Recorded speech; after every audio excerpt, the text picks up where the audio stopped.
Okay, now we'll be discussing the sex glands. These glands secrete sex hormones. जो हमारे sex glands होते हैं, यानी कि in women ovaries and in males it is testis. ये sex hormones को release करते हैं. At least a few male and female traits are related to the balance existing between male and female hormones. अब क्या होता है कि balance एक क्रिएट करने के लिए हम लोगों के में थोड़े बहुत मेल और फीमेल ट्रेट्स भी होते हैं, ठीक है। जो सेक्स हॉर्मोन्स होते हैं वो बहुत नेसेसरी होते हैं हमारे डेवलपमेंट के लिए in the interest of sex and personality traits, यानी कि अपने जेंडर के अकॉर्डिंग या जेंडर टिपिकल पर्सनालिटी ट्रेट्स को डेवलप करना एंड सेक्सुअल इंटरेस्ट के डेवलपमेंट में इन सेक्स हॉर्मोन्स का मेजर रोल होता है। जो सेक्स हॉर्मोन्स मेल्स में होते हैं उनको हम एंड्रोजन्स बोलते हैं, also known as testosterone. And females में जो फीमेल्स में जो हॉर्मोन्स होते हैं उन्हें बोलते हैं एस्ट्रोजन एंड प्रोजेस्टेरोन, दो होते हैं। अगर इनका अंडर या ओवर सिक्रीशन हो जाए तो ये हमारे पर्सनालिटी डेवलपमेंट को एक बहुत ज्यादा अमाउंट में अफेक्ट करता है। इसीलिए अगर किसी का मैच्योरेशन बहुत जल्दी हो गया है ना, या बहुत लेट हुआ है, तो उससे भी पर्सनालिटी और बिहेवियर में चेंजेस आते हैं। आपकी पर्सनालिटी और बिहेवियर दोनों ही अफेक्ट होता है। नाउ जो आपका एस्ट्रोजन है ये ब्रेस्ट के डेवलपमेंट में, प्यूबिक हेयर्स की ग्रोथ में, हिप्स के वाइडन होने में, इन सब में इसका मेन रोल होता है। यानी कि आपके जितने भी सेकेंडरी सेक्सुअल कैरेक्टरिस्टिक्स हैं वो आपके एस्ट्रोजन की वजह से होते हैं, राइट। जो टेस्टोस्टेरोन है इनकी वजह से मेल्स में बॉडी हेयर की ग्रोथ स्टार्ट होती है, चेस्ट पे facial hair, pubic hair, voice थोड़ी सी इनकी भारी हो जाती है मेल्स की, इनकी muscle growth comparatively as compare to females ज्यादा होती है, और ये सब कुछ टेस्टोस्टेरोन की वजह से होता है। अगर हम प्रोजेस्टेरोन की बात करें इन फीमेल्स, तो इसका मेन रोल होता है हमारी मेंस्ट्रुअल साइकिल में एंड हमारी प्रेगनेंसी में, ठीक है। सो व्हाट हैपेंस इज कि जैसे ही आपकी ओवरीज से एक एग रिलीज होता है इनटू योर फेलोपियन ट्यूब, आपका जो यूट्रस होता है वो एक एंडोमीट्रियल लेयर को डेवलप कर लेता है इन द यूट्रस। अगर स्पर्म रीच हो जाता है एग्स तक और फर्टिलाइजेशन हो जाता है, तो ये जो थिक लेयर डेवलप हुई है एंडोमेट्रियम की इन योर यूट्रस, ये आपके फर्टिलाइज्ड एग को, आपके जाइगोट, आपके एम्ब्रियो को प्रोटेक्ट करके रखती है, उसको न्यूट्रिएंट्स प्रोवाइड करती है। तो ये लेयर थिकन होती है अगर आपकी प्रेगनेंसी अचीव हो गई तो उस प्रेगनेंसी को मेंटेन करने के लिए आपका यूट्रस प्रिपेयर करता है। If there is no sexual activity या फिर आपका स्पर्म बेसिकली फर्टिलाइज नहीं हुआ एग के साथ, तो दिस एंडोमेट्रियम लेयर जो तैयार हुई है ब्लड वेसल्स से होती है, उसकी वजह से थिकन हो जाती है। ये blood vessels this layer breaks down and it comes out in the form of blood vessels and blood through your vagina, and आपकी menstrual cycle starts because of it, ठीक है। सो आपकी पूरी मेंस्ट्रुअल साइकिल एंड प्रेगनेंसी में आपका progesterone का role होता है।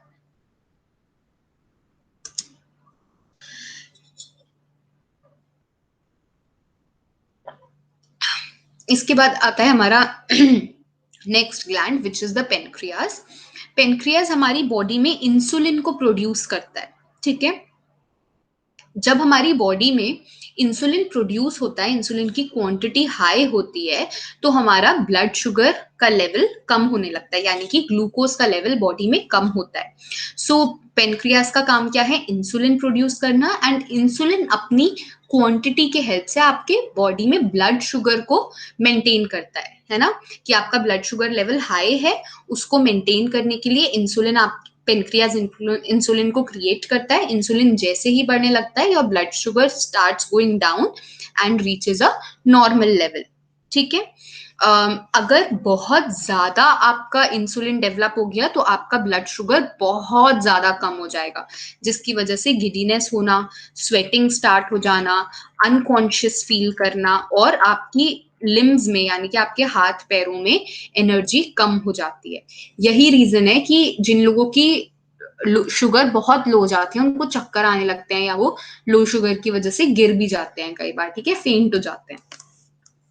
अब डायबिटीज एक ऐसा डिजीज है जो इस वजह से होता है क्योंकि आपकी बॉडी में जो ब्लड शुगर है वो हाई हो गया है। ब्लड शुगर हाई है, इसका मतलब क्या है कि बॉडी में या तो इंसुलिन कम प्रोड्यूस हो रहा है, क्योंकि इंसुलिन ज्यादा होगा तो ब्लड शुगर ऑटोमेटिकली मेंटेन हो जाएगा। तो या तो आपकी बॉडी में इंसुलिन कम प्रोड्यूस हो रहा है इसीलिए ब्लड शुगर इतना ज्यादा चला गया और आपको डायबिटीज हो गया है, या फिर जो इंसुलिन प्रोड्यूस हो रहा है उसको आपकी बॉडी यूज नहीं कर पा रही है, आपकी बॉडी उस पर रिएक्ट नहीं कर पा रही है, ठीक है। सो इसी के बेसिस पे हमारे टू टाइप्स ऑफ डायबिटीज होते हैं। With diabetes your body either doesn't make enough insulin, या तो proper amount of insulin produce नहीं हो पा रहा है, या फिर it can not effectively use the insulin it does make. तो अगर मान लो प्रॉपर अमाउंट में इंसुलिन बन रहा है लेकिन आपकी बॉडी नहीं यूज कर पा रही है तो आपको दूसरा वाला डायबिटीज हो जाता है। तो हमारे पास दो टाइप के डायबिटीज होते हैं, type 1 and type 2।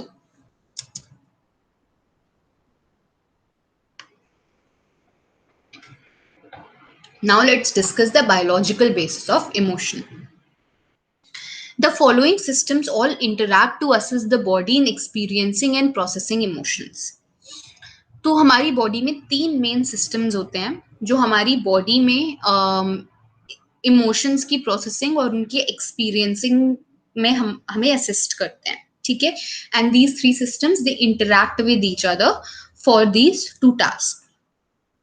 The three systems are the limbic system, the autonomic nervous system, and the reticular activating system, also known as RAS. Limbic system हमारी ब्रेन में एक छोटा सा एरिया होता है जो बहुत ज्यादा हमारी इमोशंस और मेमोरी के लिए रिस्पॉन्सिबल होता है।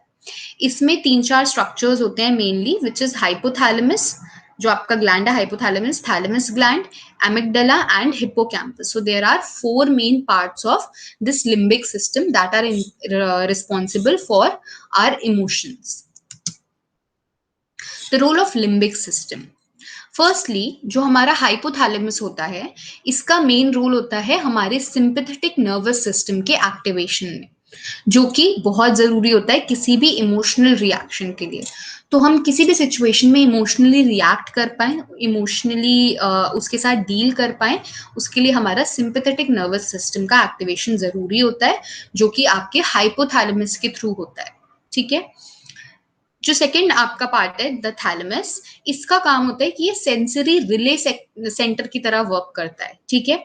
यानी कि इसके जो न्यूरॉन्स होते हैं वो आपके एमिगडाला और आपके हायर कॉर्टिकल रीजन्स तक सेंसरी इंफॉर्मेशन को लेकर के जाते हैं, वहां तक सिग्नल्स को पहुंचाते हैं सो दैट वो सिग्नल्स प्रोसेस हो सके।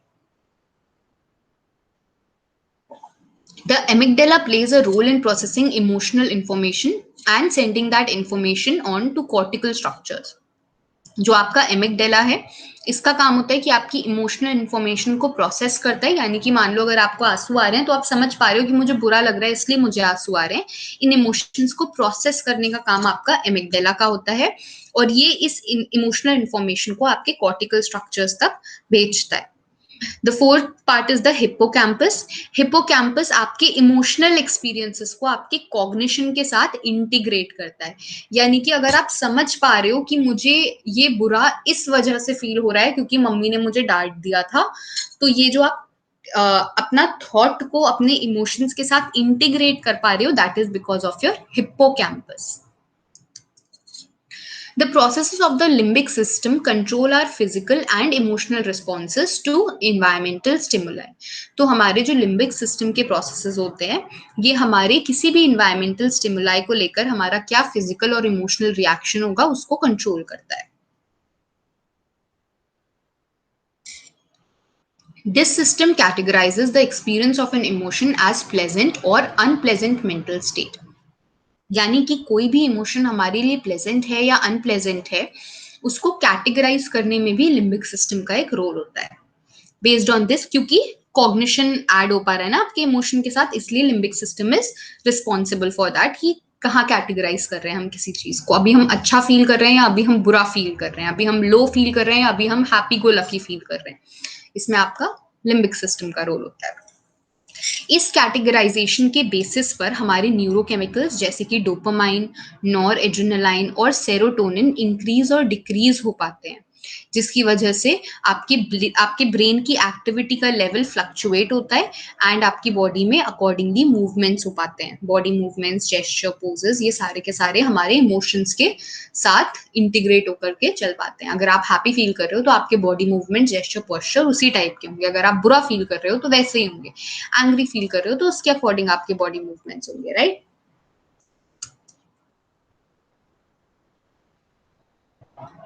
तो जो आपकी हायर कॉर्टेक्स है उसके जस्ट नीचे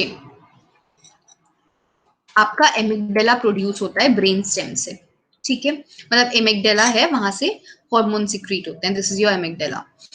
सो जब आप काम और रिलैक्स्ड हो तो बेसिकली सब कुछ नॉर्मल है। ये हायर कॉर्टेक्स जब डिसेबल हो जाता है ड्यू टू एनी रीजन, उस टाइम पर आप हाई इमोशंस फील करते हो, या it can be wise versa also, कि जब आपके इमोशंस बहुत हाई हैं तब आपका हायर कॉर्टेक्स डिसेबल्ड है। तो जब आपको बहुत गुस्सा आ रहा है, आपको डर लग रहा है, आप बहुत एक्साइटेड फील कर रहे हो, आप यू कैन फील लव, आपको नफरत फील हो रही है, डिस्गस्ट फील हो रहा है या फ्रस्ट्रेशन फील हो रहा है, इन सब में आपका हायर कॉर्टेक्स यूजुअली डिसेबल हो जाता है। इसीलिए हमेशा बोला जाता है कि जब बहुत ज्यादा इमोशनल फील कर रहे हो तब कोई डिसीजन नहीं लेना चाहिए, ठीक है?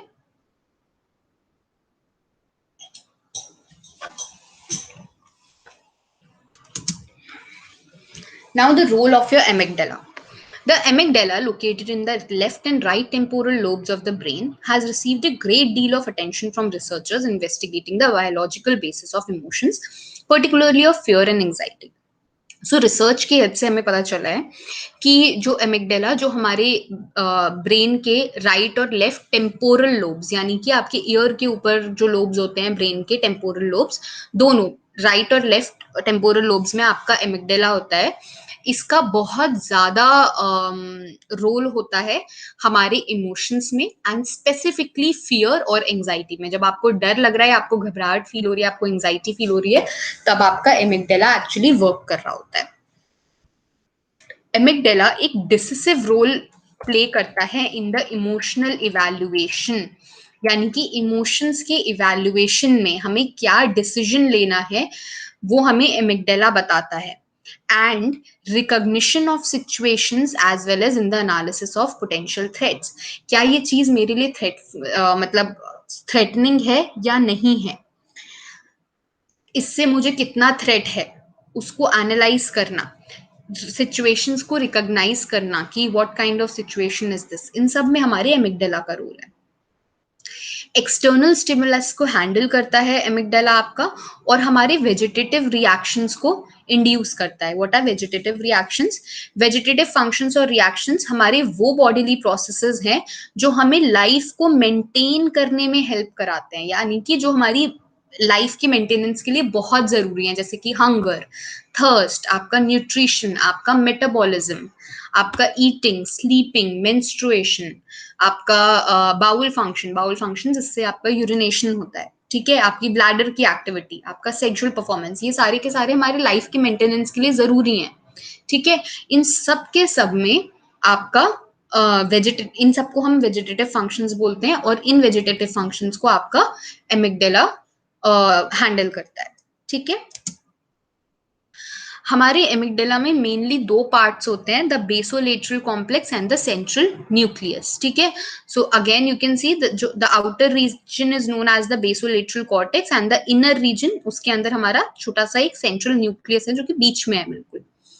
जो बेसोलेटरल कॉम्प्लेक्स है, इसका बहुत ज्यादा कनेक्शन होता है हमारे ब्रेन के सेंसरी एरियाज के साथ, यानी कि ब्रेन में वो सारे के सारे एरियाज जहां पे आपकी sensory activity, sensory perception related activities हो रही हैं, सेंसेशन परसेप्शन रिलेटेड, उन सब से बहुत ज्यादा कनेक्शन होता है बेसोलेटरल कॉर्टेक्स का। क्लासिकल कंडीशनिंग, यानी कि एसोसिएशन वगैरह की हेल्प से जो हम लर्निंग कर पाते हैं, उसमें बहुत इंपॉर्टेंट रोल होता है बेसोलेटरल कॉम्प्लेक्स का। एंड किसी भी मेमोरी या किसी भी लर्निंग से रिलेटेड इमोशंस को अटैच करने में, उसके साथ इमोशंस को अटैच करने में बेसोलेटरल कॉम्प्लेक्स का वर्क होता है, यानी कि जब आपको कोई पुरानी मेमोरी याद आती है तो आप उस मेमोरी से रिलेटेड इमोशंस भी फील करते हो, है ना। किसी पुरानी ब्रेकअप के बारे में या घर में किसी की डेथ के बारे में सोचो तो रोना आ जाता है। क्यों? क्योंकि हमारी उस मेमोरी के साथ वो हर्ट अटैच हुई है, वो हर्ट जो इमोशनल वैल्यू अटैच हुई है उस मेमोरी के साथ, वो अटैच हुई है आपके बेसोलेटरल कॉम्प्लेक्स की वजह से। ठीक है। The central nucleus plays a role in attention. आपका जो सेंट्रल न्यूक्लियस है इसका काम अटेंशन में होता है। इसके कनेक्शंस होते हैं आपके हाइपोथैलेमस ग्लैंड्स के साथ और आपके ब्रेन स्टेम के काफी सारे एरियाज के साथ इसके कनेक्शंस होते हैं। और ये हमारी बॉडी में ऑटोनॉमिक नर्वस सिस्टम और एंडोक्राइन सिस्टम्स, इन दोनों की ही एक्टिविटी को रेगुलेट करता है। यानी कि आपके एमिगडाला का जो सेंट्रल न्यूक्लियस है इसका डायरेक्ट कनेक्शन होता है आपकी ऑटोनॉमिक नर्वस सिस्टम की एक्टिविटीज और आपके एंडोक्राइन सिस्टम, यानी कि जो अभी हमने ग्लैंड्स पढ़े एंडोक्राइन ग्लैंड्स, उन सब के साथ इसका बहुत ज्यादा स्ट्रॉन्ग एसोसिएशन है।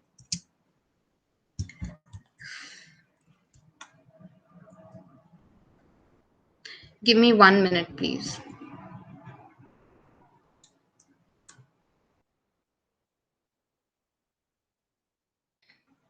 I will be back in a minute, okay?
Now, research suggests that the amygdala is involved in mood and anxiety disorders. तो हमारा जो एमिगडाला होता है इसका बहुत ज्यादा रोल होता है आपके मूड और एंजाइटी डिसऑर्डर्स में। सो थ्रू रिसर्चेस हमें पता चला है कि ऐसे लोग जिनको मूड या एंजाइटी डिसऑर्डर है कोई, यानी कि बाइपोलर डिप्रेसिव या एंजाइटी डिसऑर्डर्स हैं, तो उनके एमिगडाला में कहीं ना कहीं डिस्टर्बेंस मिली है ऐसे लोगों के। ठीक है। Changes in amygdala structure and function have been found in adolescents who are either at a risk for or have been diagnosed with a mood or anxiety disorder. So ऐसे लोग जिनका ऑलरेडी डायग्नोसिस हो चुका है किसी mood और anxiety disorder का, या फिर लग रहा है कि अभी इनको हो जाएगा कुछ टाइम बाद अकॉर्डिंग टू देयर सिम्टम्स। ठीक है। तो ऐसे लोग जो रिस्क पर हैं या जिनको ऑलरेडी डायग्नोस हो चुका है, उनके जब ब्रेन की फंक्शनिंग एमआरआईज वगैरह के थ्रू चेक करी गई तो ये पता चला कि उनके एमिगडाला के स्ट्रक्चर और फंक्शन में कहीं ना कहीं कुछ ना कुछ चेंज था, एक नॉर्मल एमिगडाला से थोड़े से चेंजेस थे। It has also been suggested that the functional differences in the amygdala could be used to differentiate individuals suffering from bipolar disorder and those suffering from major depressive disorders.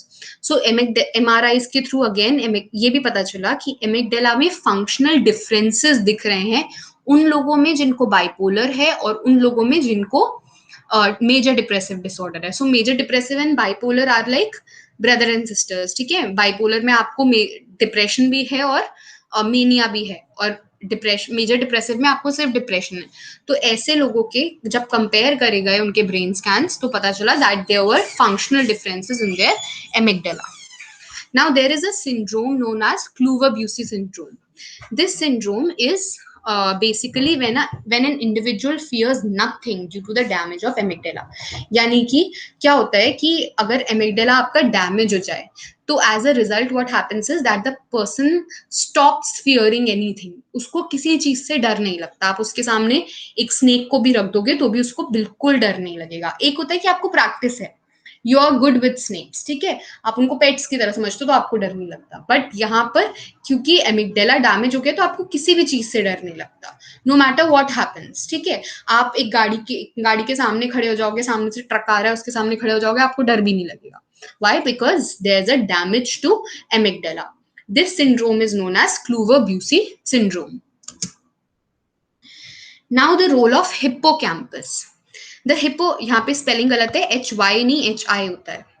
The hippocampal structure and function are linked to a variety of mood and anxiety disorders. So, just like amygdala, hippocampus is also associated with mood and anxiety disorders. Those individuals who are suffering from PTSD, which is post traumatic stress disorder, it has been shown through researches, हमें researches के through brain scans के through पता चला है कि इनके hippocampus में there were reductions, यानी कि इनके hippocampus की density कम थी, वॉल्यूम कम थी as compare to those individuals जिनको पोस्ट ट्रॉमेटिक स्ट्रेस डिसऑर्डर नहीं था, which may be the result of decreased levels of neurogenesis and dendritic branching. So ये हिप्पोकैम्पस की डेंसिटी कम क्यों है, रीजन क्या हो सकता है, either there is neurogenesis के लेवल्स डिक्रीज है. What is neurogenesis? Neurogenesis is generation of या development of new न्यूरॉन्स, नए न्यूरॉन्स का generation is known as neurogenesis. तो या तो उन लोगों में न्यूरोजेनेसिस डिक्रीज लेवल में था, या फिर उनकी dendritic branching. If you remember हमने न्यूरॉन का स्ट्रक्चर पढ़ा था, न्यूरॉन में सबसे ऊपर डेंड्राइट्स होते हैं जो आपके पुराने पिछले वाले न्यूरॉन से सिग्नल ले रहे होते हैं. वो डेंड्राइट्स अगर आपको याद होगा वो ब्रांच होती थी उसमें, ठीक है. अगर उसकी ब्रांचिंग कम है या न्यूरोजेनेसिस के लेवल्स डिक्रीज्ड हैं, उसकी वजह से आपके हिप्पोकैम्पस की डेंसिटी कम हो सकती है, ठीक है.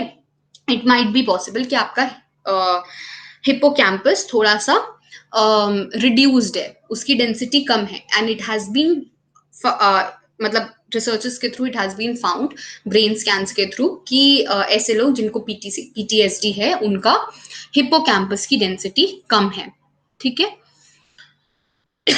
Studies have found improvements in behavior as well as increase in hippocampus volume following either pharmacological or cognitive behavior therapy in individuals suffering from PTSD. Now, cognitive behavior therapy और medicines यानी कि pharmacological treatment की effectiveness को study करने के लिए क्या किया गया, ऐसे लोग जिनको PTSD हो रही थी, जब उनको CBT दी गई तो आफ्टर सम टाइम या उनको कोई फार्माकोलॉजिकल ट्रीटमेंट, कोई मेडिसिन प्रिस्क्राइब करी गई, तो आफ्टर देयर रिकवरी फिर से उनके हिप्पोकैम्पस को स्टडी किया गया, उनके ब्रेन स्कैन्स हुए, एंड इट वाज फाउंड कि after the therapy their hippocampus had increased volume than it was before the therapy. Okay. Now the role of autonomic nervous system in your emotions.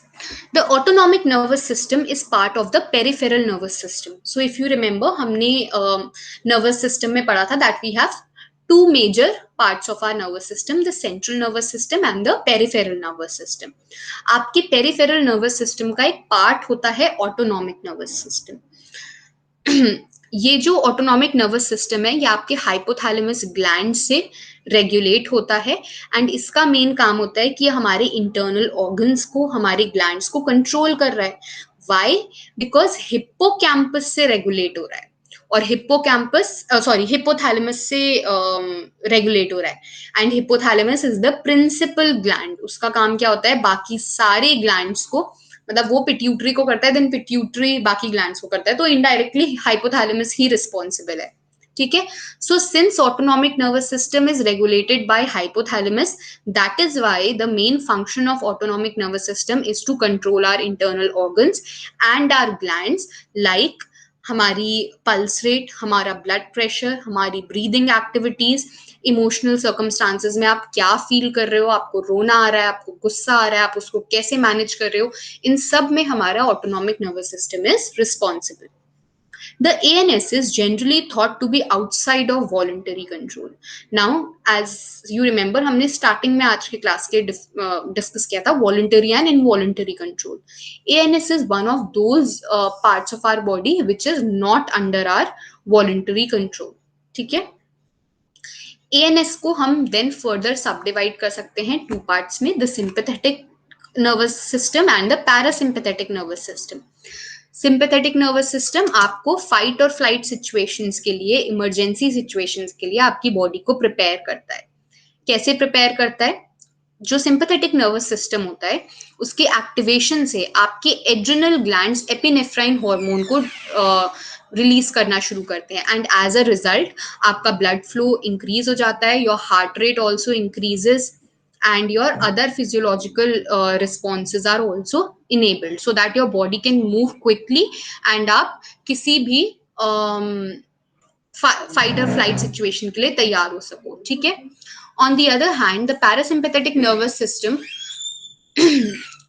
functions to relax your body after the fight or flight situation। आपको वापस से काम करना, आपकी body की energy को store करना बाकी बाद के यूज के लिए, वो सब कुछ आपका parasympathetic nervous system say excuse me parasympathetic nervous system से रेगुलेट होता है। Now, this particular slide I will skip because we have, I think, once or twice discussed parasympathetic and sympathetic nervous system, right? So I will skip this particular slide.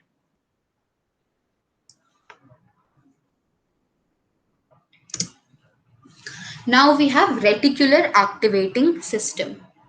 So if you see in this image, there is a very small red colored structure which is your RAS, your reticular activating system. अब ये जो reticular activating system है, this is a system of neurons, एक network है neurons का जो आपके पूरे ब्रेन में मतलब it runs through the whole of your brain, ठीक है। स्टार्ट होता है आपके हाइंड ब्रेन के कोर से, आपके हाइंड ब्रेन के बिल्कुल कोर से, बिल्कुल मिडिल से स्टार्ट होता है, and then it extends to your midbrain and your forebrain. The RAS is involved with arousal and attention। आपको aroused feel कराना, आपको attentive feel कराना, आप जब सोकर के जगते हो बेसिकली तो एकदम से आपका अराउजल इंक्रीज होता है, आप अटेंटिव धीरे धीरे उठते हो। क्यों हो पाते हो? क्योंकि आपका रेटिकुलर, जैसे ही आप सो के उठते हो आपका रेटिकुलर एक्टिवेटिंग सिस्टम वर्क करना शुरू करता है, सो दैट वो वेकफुलनेस के लिए जरूरी होता है, ठीक है। उसी की वजह से यू फील अवेक। अगर आपको वापस से नींद आ रही है तो वो इसीलिए आ रही है क्योंकि आपका रेटिकुलर एक्टिवेटिंग सिस्टम अभी भी वर्क करना स्टार्ट नहीं करा है। So this means when you are sleeping your reticular activating system is at rest. हमारी स्लीप और वेकफुलनेस के लिए आरएएस इन्वॉल्व होता है, और हमारी रिफ्लेक्सेस को भी कंट्रोल करने में आरएएस का रोल होता है। The RAS is believed to first arouse the cortex and then maintain its wakefulness so that the sensory information and emotion can be interpreted more effectively. तो आपका जो कॉर्टेक्स होता है, सेरेब्रल कॉर्टेक्स होता है, उसको अराउज करता है RAS, एंड देन वंस आपका कॉर्टेक्स एक बार अराउज्ड हो जाता है, उसके बाद RAS कॉर्टेक्स के अराउजल को मेंटेन करके रखता है सो दैट आप सेंसरी इंफॉर्मेशन को परसीव कर सको, इमोशंस को इफेक्टिवली इंटरप्रेट कर सको। It helps to fulfill our goals by directing our concentration towards them and plays a role in individuals' responses to situations and events. हमें किसी भी गोल के फुलफिलमेंट में रेटिकुलर एक्टिवेटिंग सिस्टम का रोल होता है, हमें डायरेक्ट करता है to fulfil our goals, and किसी भी सिचुएशन में, किसी भी इवेंट में हमें कैसे रिस्पॉन्ड करना है, इन सब में ये मतलब ये हमें बेसिकली आरएएस बताता है। Now, see this image. This is the brain. This is your brain. ठीक है? This is your left hemisphere. This part is your left hemisphere. And this part is your right hemisphere. ठीक है? Now, the upper part is your anterior region and the lower part is your posterior region. ठीक है? The left hemisphere is responsible for all the positive emotions, all the positive affect. Affect is emotions basically. तो किसी भी चीज को approach करना, rewards, reinforcement को लेकर के रिस्पॉन्ड कर पाना, खुशी फील करना, हैप्पीनेस फील करना, लव फील करना, all of this is by your left hemisphere. Your right hemisphere, on the other hand, is responsible for the negative affect, that is your negative emotions. So चीजों को avoid करना, withdraw कर लेना चीजों से, ठीक है। सो जो लोग बहुत जल्दी विड्रॉल में चले जाते हैं, यानी कि कुछ भी अगर सही नहीं लगा तो उसको अवॉइड कर दिया, हर चीज में एस्केप ढूंढते हैं, प्रॉब्लम्स आई तो उनको एस्केप सूझता है, ना कि प्रॉब्लम्स को अप्रोच करके उनको सॉल्व करना। ऐसे लोगों का बेसिकली राइट हेमिस्फेयर ज्यादा वर्किंग है as compare to left hemisphere. Aversive stimulus से, ऐसी चीज जो अवर्सिव होती है उससे दूर भागना, ठीक है, ये सब कुछ हमारा राइट हेमिस्फेयर से हैंडल होता है. The anterior region is for valence and the posterior region is for arousal. Now arousal and valence of what, हम किसकी बात कर रहे हैं, इमोशंस की. So valence and arousal of, valence and arousal of emotions is managed by the anterior regions and the posterior regions of your brain respectively. ठीक है. Valence tells us whether something is positive, whether an emotion is positive or it is negative. Valence का मतलब क्या होता है, अगर मैं बोलूं कि -2 की वैलेंस क्या है, तो -2 की वैलेंस क्या है, माइनस. सिमिलरली 2 की वैलेंस क्या है, पॉजिटिव, मतलब प्लस. ठीक है. सो एंटीरियर रीजन हमें ये रियलाइज करवाता है कि what we are feeling right now, whether it is positive और whether it is a negative emotion. ठीक है. The anterior region makes us aware about the valence, the positivity or negativity, the goodness or the badness of an emotion. On the other hand, the posterior region tells us the arousal, यानी कि अगर गुस्सा है तो कितना ज्यादा गुस्सा है, यानी कि अगर बैलेंस नेगेटिव है तो कितनी ज्यादा नेगेटिव है, और अगर पॉजिटिव है, खुशी हो रही है, तो कितनी ज्यादा पॉजिटिव है. लव है, love is a positive emotion, love है तो कितना स्ट्रॉन्ग लव है. ठीक है. सो हाउ मच, अगर मैं लिख दूं +2, ठीक है, तो इसमें plus is your balance and 2 is your arousal.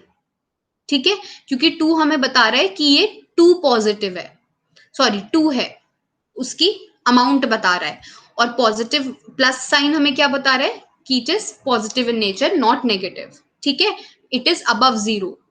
So valence, the interior region of our both hemispheres of our left and right hemisphere tells us the valence, and the posterior region tells us the um,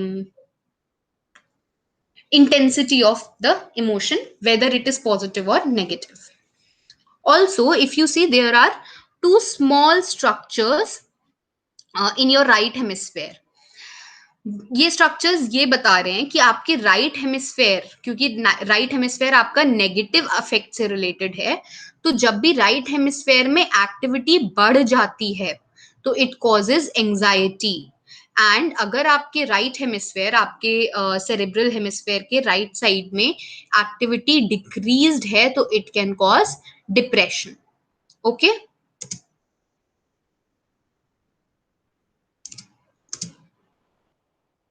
Now, the biological basis of emotion, oh, sorry, motivation. This we will start from the next class. Do you have any questions, any doubts? No, ma'am.